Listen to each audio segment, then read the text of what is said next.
All right, with Grant Hermanns and Grant, obviously a bye week. Yep. What have you gotten done in practice over these last couple days? We walked through some staple plays that we do quite a bit, and some running plays. We make sure we're more solid in the run game, and then just getting healthy this week and making sure we're all staying healthy.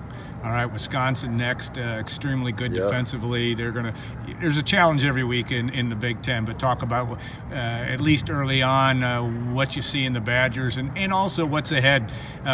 You want to close hard and close well in the last 2 weeks. Yeah, I mean this is a really good defense. It's a really good team. Probably one of the biggest challenges we'll see all year.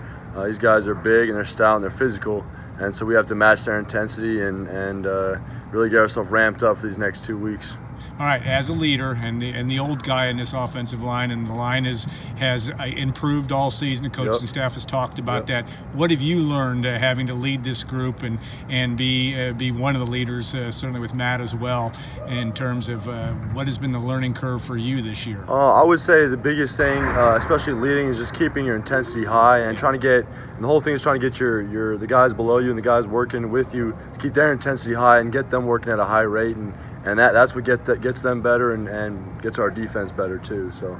And what about being able to come together as a group too? I mean, you've had certainly the interior side have moved some things around. You and Matt have been the staples Yep. of this line. But what has that been like in Yeah, terms of trying to form that unit? Yeah, it's been more. We had to come together a little more, guys gelling together, and it's taking a little bit of time. But I think we've got some momentum going our way, and we can keep building on that.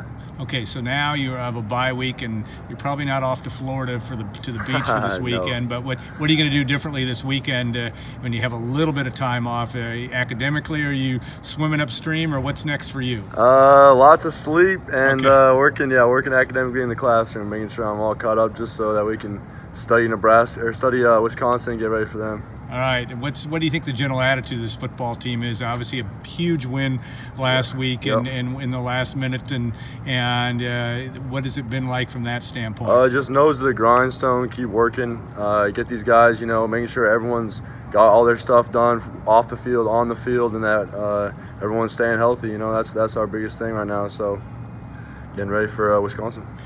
And now you have a walk-on quarterback that has come in and done extremely well for you. Tell me what you've learned watching Aiden OConnell and what he's been able to persevere and go through, and now going to be the quarterback for these last 2 Yeah, weeks. man, it's an honor to play with that guy, man. He just stepped right up and took responsibility. He knew that was his role, and he went out and did it. And we're all really proud of him, and he's going to keep taking that role and making it his own. And I mean, I'll just learn the next guy up, man. You gotta take that role and run with it, and we're very proud of him.